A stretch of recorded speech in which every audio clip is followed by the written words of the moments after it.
are speaking in the wake of the Fulham draw, Liverpool dropping more points, second game week in a row in the Premier League that they've dropped points.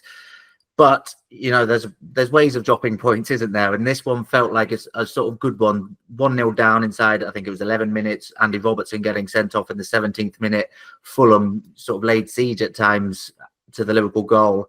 Liverpool got away with a draw there, could have won the game as well. So it was a bit of a mixed bag in terms of you felt, oh, what could have been, especially with Arsenal dropping points as well. But, you know, if you offer that result at 17 minutes after Robertson's red card, you're taking it, I think. Absolutely, because I think Fulham had played well up to that point as well. That was probably their best stint of the game, really, was the 17 minutes before the red card. And you just thought as soon as Robertson goes, it's 1-0 down. You're thinking Liverpool aren't going to get anything out of this.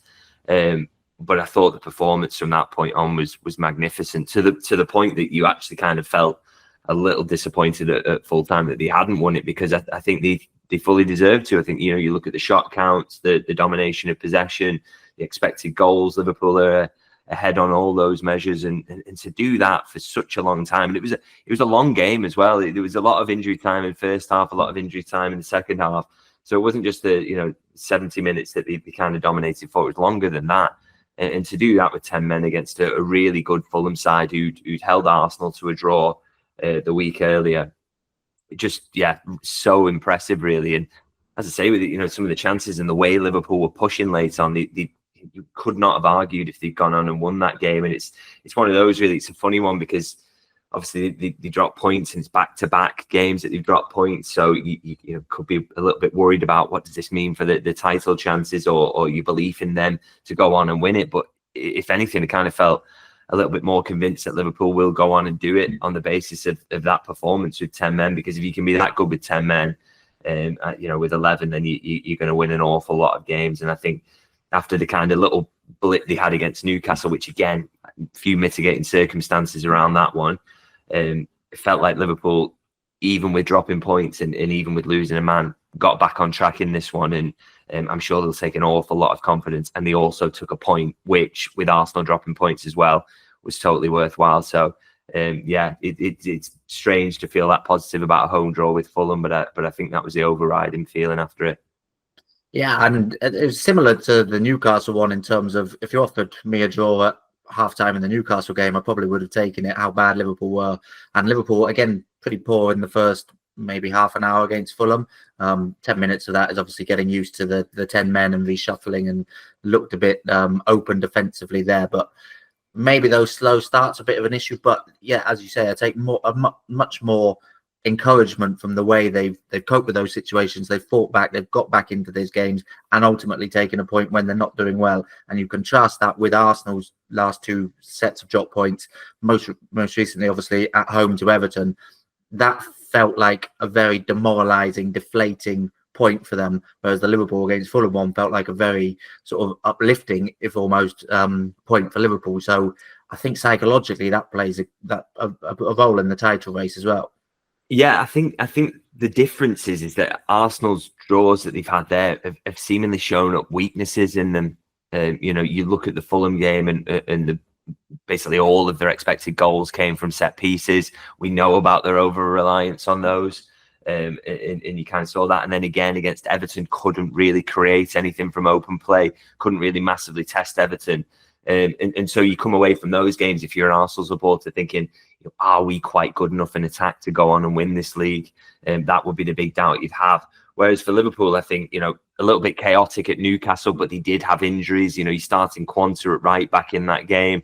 That didn't kind of work out. The schedule that they'd had up to that game as well. And Newcastle away is just very, very difficult anyway.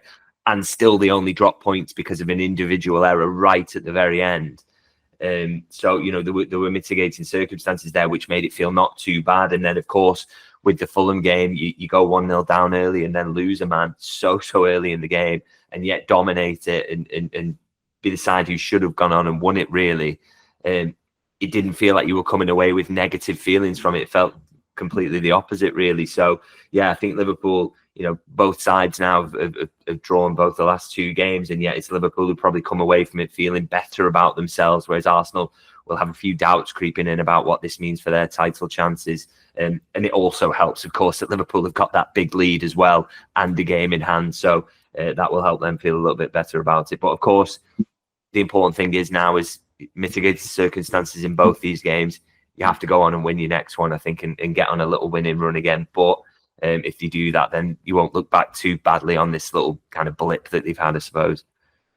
Yeah, I mean, we've got this far without mentioning the name of Chelsea. Should they be in the conversation a bit more? They go top above Liverpool for a few hours at least at the weekend if they go and win. We're still talking about Arsenal. We're talking about the lead over Arsenal. We've discussed our sort of misgivings with Chelsea and why we think they maybe won't be able to sustain it. But at the moment, they're the closest challengers. The lead's only 2 points for Liverpool at the moment. Feels a lot less comfortable than it was when it was 9 points not too long ago. So Chelsea are sort of demanding that they're part of that conversation as well, more and more. Yeah, I think you've got to respect them as a good side. Clearly, Maresca's done a good job there, hasn't he? I mean, they look so much more impressive than they were last season. But in terms of whether that's going to turn into title contention, I mean, maybe I'll regret this. I don't want to kind of completely write them off or anything like that, and I don't want to, make any bold predictions. But I still do have big question marks about them in terms of defending. You look at the expected goals against so far this season, and they're, I think, 11th in the Premier League for the most conceded. So, they've conceded more expected goals than the likes of Manchester United. I think they're just slightly ahead of Man City, but again, they're having a terrible season. So I just have that question mark, and I did kind of, I caught the highlights of the Brentford game, and I still think even in winning that game, through a few of those questions were thrown up. You look at the opportunity that Brentford had, I just still think that's the question mark around them. Plus the fact it's quite an inexperienced squad as well, isn't it, in terms of getting over the line? So I think Liverpool would much rather have Chelsea there in second, breathing down their neck than Arsenal. But you can't, discount them entirely. And as you say, they could go top if they win the next game ahead of Liverpool playing. So that's something to factor in. But as I say, I think I maybe don't fear them quite as much as Arsenal in terms of potentially pushing for the title, because I do think that defensive frailty that they continue to show, and they showed even in the last game, that will hurt them in a few too many games and between now and May, really, to have them really keeping pace with Liverpool, I think. Yeah, it's quite noticeable. I was looking at the league table, and they've scored, I think it's just one more goal than Tottenham, and conceded the same amount as Tottenham. So they've been scoring and those in the right games and not conceding them in the right games. And obviously 8 places, and I think 11 points better off than Tottenham. So yeah, when you've got those similar stats to a team who are down in Tottenham 10th, I think at the moment, that doesn't seem too sustainable. But as you say, you've got to respect what they've done so far, and if they carry on doing it in the right games, then they'll continue to push Liverpool.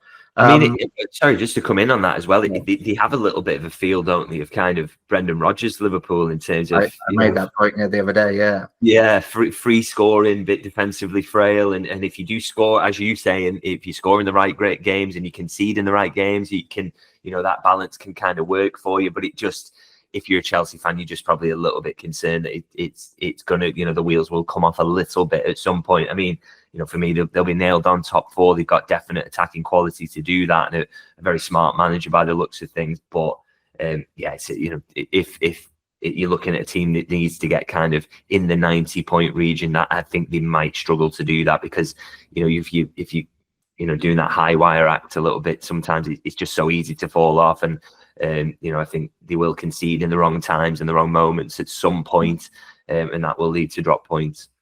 Yeah, definitely. I got the 2013-14 sort of vibe from them a bit. Just good going forward, can outscore any team, but is obviously liable to conceding a lot of goals. And that was the reason Liverpool didn't win the title that season. Was it 50 goals off the top of my head conceded that season? Something like that. You're never going to win the title if you're conceding that many. So yeah, the same sort of strengths, but also the same deficiencies, I think, to that team.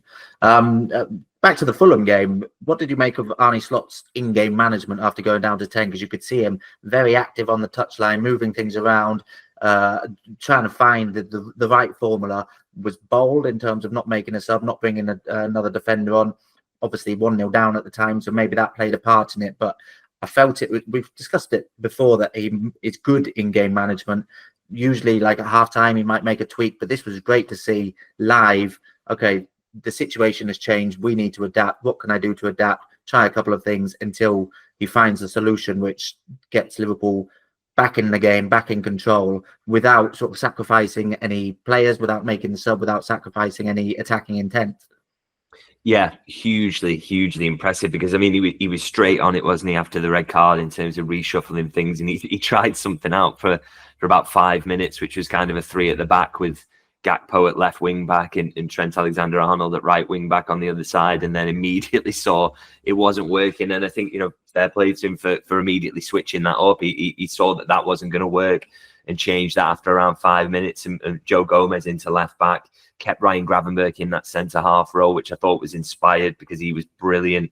He was doing brilliantly when he had to do centre half things, but then was able to step out when Liverpool had possession and be that holding midfielder and help them really pen Fulham in. And what it did with the shape as well was to kind of leave three up front, which kind of it kept Fulham honest and made sure that they couldn't go all out attack themselves and really pen Liverpool back. It made sure Liverpool were doing all the penning back to them, really. And so thought that was really impressive. I mean, it asked an awful lot of what he did have in central midfield, which I thought Curtis Jones and Dominic Szoboszlai in particular, the amount of work they got through to make up for the fact that they didn't have that extra man in defensive situations was incredible, really. But as much as the players take credit, I thought it was the way that Arne Slot set them up was perfect, really. And you just feel kind of sorry for him that he didn't get the win, because it was such a good bit of management, and the tactical mind he has and the way that he applied that in this situation, he probably deserves to get all 3 points out of it, because, as I say, Liverpool were the dominant side, and to do that even at home, it's you're still against a very, very good Fulham side who are capable of hurting you on the counter more than any other aspect of the play. That's the bit that's most dangerous.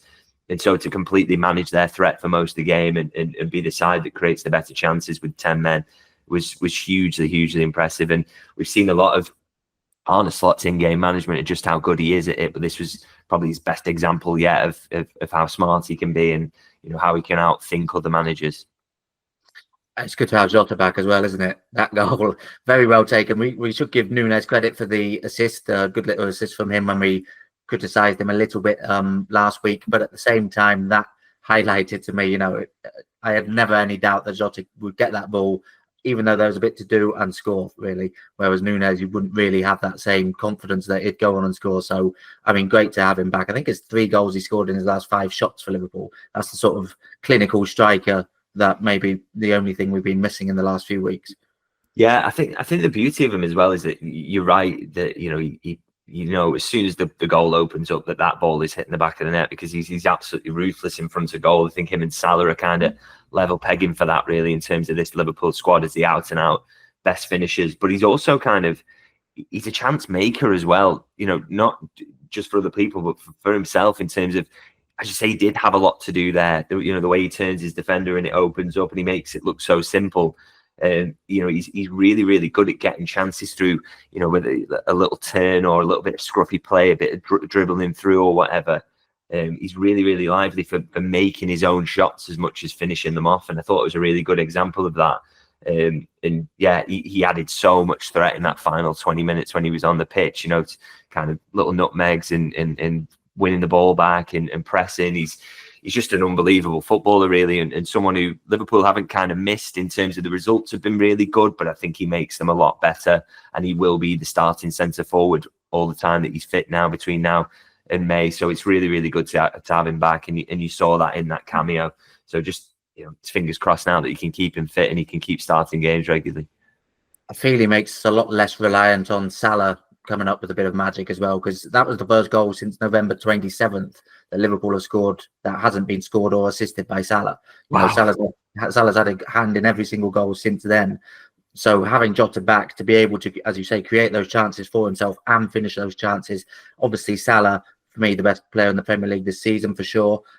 You can always sort of rely on him to come up with that magic, but in those 1 and 2 games where maybe he's a little bit off or the chances don't fall for him, you need someone else to take on that mantle. And that's maybe where we speak about Arsenal and their reliance on Odegaard. If he's off, they don't really have too many other players who can create those chances. With Salah, without Jota in the team, we'd be missing another key person who can do that. So to have him back certainly takes the pressure off Salah, providing moments of magic in every single game. Yeah, I hadn't kind of realised how well, I knew Salah had been influential, but that is unbelievable, really. Of his fingerprints have been over every goal for such a long period of time, and as you say, Jota's the other one who's kind of up there with him for sniffing those goals out. I think Gakpo, Diaz, Nunez, they're all of a certain level, whereby they probably do need a little bit of help to get put in there, and they don't tend to kind of do it alone. So yeah, he's crucial, and it's just that question mark over fitness. You just hope that it was just a bit of bad luck, wasn't it? Someone falling on him. You hope that doesn't happen between now and the end of the season. And if Liverpool can keep on top of him, make sure he doesn't get any of those kind of muscle issues that tended to play again. Then he's a nailed on starter, is he? And absolutely crucial. And it takes a little bit of the pressure off Salah. And I think it just shows you as well that he's probably, you would say, probably Liverpool's second best attacker out of the collection that they've got. And to have got by without missing him for such a long time is a bit of a triumph for the team, really. And it just bodes well for what's to come as well, because if you can get him on the pitch more frequently with Salah, it makes Liverpool 10 times more threatening, and to be more threatening than they already have been for the majority of this season. Then if they can do that, then they'll probably you've got a chance to run away with this league. That's how good of a player I think he is. So really, really good to see him back. Yeah, Slot mentioned he picked up a knock in that game, but it doesn't sound too serious, does it? And it sounds like he'll be okay to play some part in midweek, hopefully. The other player I wanted to talk about who Liverpool have maybe missed, even though the results haven't tipped off, and it's not solely down to this, but Konate, obviously it was a good performance against Man City in his first game since he got injured, but then since then it's all been a little bit more chaotic. Newcastle, Girona, even though it was a clean sheet, was a bit chaotic, and then this game as well, again mitigating factors with the 10 men, but without Konate it's been noticeably sort of less control and a bit more chaotic, and there's been more chances on Liverpool's goal. Yeah, I wonder whether the manager will just think Newcastle game was what it was, a bit of fatigue around the build up to that game. The other defensive injuries maybe disorganized things a little bit. And then, as you say, obviously the 10 men against Fulham is kind of the story of the game there. So, but he'll want things to settle down now. He'll want to see some clean sheets being picked up again. I think, what you missed from Konate, he's so good at defending those big spaces. And the idea is Liverpool don't want to give up those big spaces as frequently as they maybe did under Jurgen Klopp. They want to be a bit more solid than that. But things happen, and when things happen, he's always there to kind of put the fires out. So, he is feeling like a miss at the moment, but Slot will want to see that improve. He'll want to see a bit more solidity in these games to come. And, I think we saw it against Man City with Joe Gomez in there. They can be solid, they can defend really well. So it's all about getting back to that now, really. And I thought Joe Gomez, by the way, obviously got moved to left back, but I thought it was hugely impressive in the game against Fulham. So, I don't think it's anything kind of you can put down to him. So it's just about the team in general being, getting back to that solidity. And yeah, a couple of clean sheets in the next couple of games wouldn't go amiss.